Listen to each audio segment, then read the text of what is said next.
Rivest, the R in RSA, suggested that it would take 40 quadrillion years using the then available computational technology to factor a 125-digit number. Quite amazingly, a mere 22 years later, a 155-digit number was factored, and since then, much larger numbers have also been factored. This is basically what lies at the heart of RSA encryption.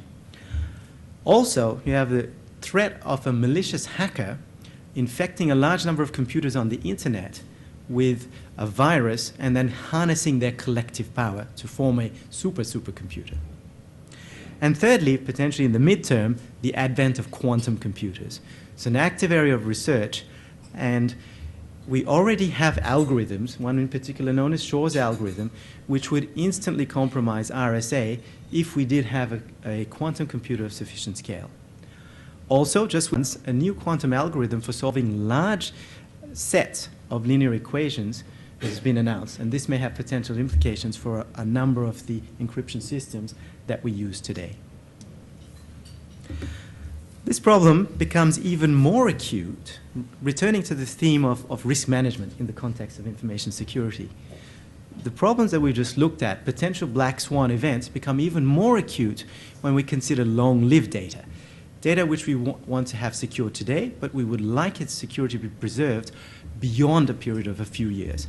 Such data, if it's encrypted with today's techniques, could be intercepted while it's being transmitted and stored away for future decryption.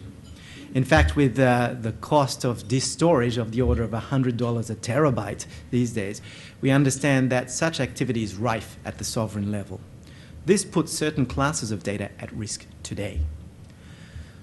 Information security infrastructures take years to design and deploy. We believe that there does exist a window of opportunity at the moment to look at alternatives which would secure our valuable information assets against the type of black swan events that we've just looked at in the previous slide. So, what alternative do we have to mathematical recipes for encryption? The only method that we are aware of that is proven to be unbreakable is the one-time pad. This is actually a very old idea. It was conceived around about the 1920s, a couple of gentlemen in the United States, Vernon and Morborn. And in 1949, a famous mathematician, Claude Shannon, proved that it offers perfect secrecy. So this is potentially the holy grail of encryption. But, there always is a but.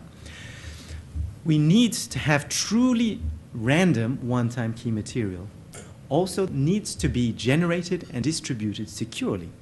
And finally, the key material needs to be as long as the data that it's encrypting and used only once it's actually consumed. This makes it difficult to achieve in practice. So till date, we've had manual distribution of this secure key material, and as this is expensive, it's been used only for the most valuable communications.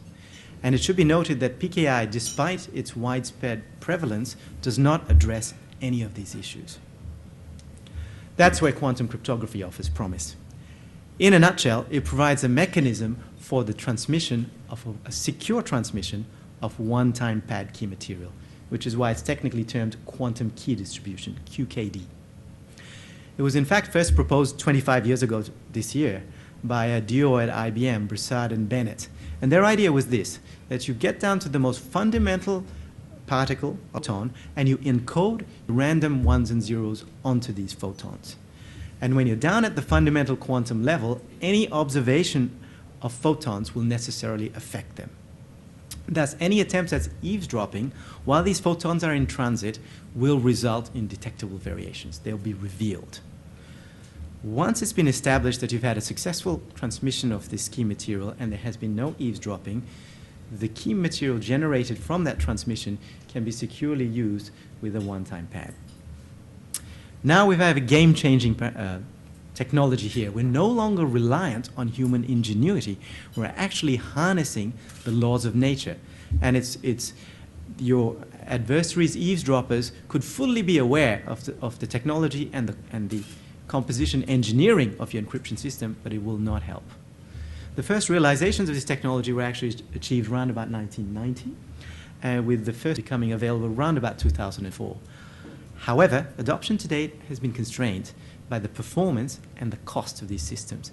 Single photons are difficult to generate, to manipulate, and then to detect. This is where we come to the second generation of quantum cryptographic technology, which was only proposed around about the year 2000, and it uses a pure laser beam instead of photons to carry or transport the encryption key. One of the first realizations of this was by a team at the ANU and the University of Queensland. And the principles that underlie this are analogous to AM and FM modulation as we have for radio waves.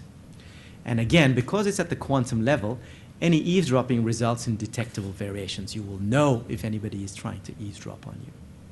And this, as Peter mentioned, was awarded the Eureka Prize in 2006. This second generation QKD technology incorporates many standard telecom components, and it is fast, cheap, and it's scalable. At QLabs, we've defined 3 form factors for this technology. The first being the one we're working on at the moment, which we've called quite imaginatively QLE1, Quantum Link Encryptor 1. And it's a fiber network-based encryption device. We equally see an extension of this technology into wireless form factors, both terrestrial and for satellite, as well as for integration into handheld and smart cards. And as I just mentioned, the technology QLE1 integrates seamlessly with fiber networks, which we have at the moment, and is entirely consistent with the National Broadband Network Initiative. QLE1, as we're constructing it, version 1 of it, will be suitable for deployment over metropolitan and local area networks. We have research underway, which is refining the theory and engineering that underlies for its adaptation to wide area networks. Also, in the midterm, relay via satellite would permit the establishment of a global quantum network. QLE1 is designed to look much like any other network appliance, fit into a standard 19-inch communications rack, much like you'd find in any data center around the world. And it would look to network infrastructure much like a switch or a router. It's currently commencing alpha trials internally, and we expect in Q3 of this year that it will go out to the operational demonstration. The objectives of this demonstration are threefold. We would like to prove this technology over real-world security infrastructure. We would like to achieve the world's first demonstration of a second-generation QKD network. We would like to use this as an opportunity to showcase Australian leadership in this technology to the world. The demo conducted over the dense optic fiber network that exists here in the ACT. We anticipate having 6 to 8 nodes in the network. Each node would have a single QLE1 device, and via LAN will be connected to a set of servers and client PCs. These computers would run all the standard kinds of applications that you would expect in a network. For example, web, email, file sharing, or even voice over IP. But the encryption that underlies it will be completely transparent to all of these applications. We've invested a fair amount of time in ensuring that this does integrate seamlessly into existing information security infrastructures. QKD is now starting to move towards mainstream. It is gaining traction around the world. Magic, a US company, has built several demonstration networks in the US. Smart Quantum has partnered with Neo Telecom in Europe to provide this technology as a service.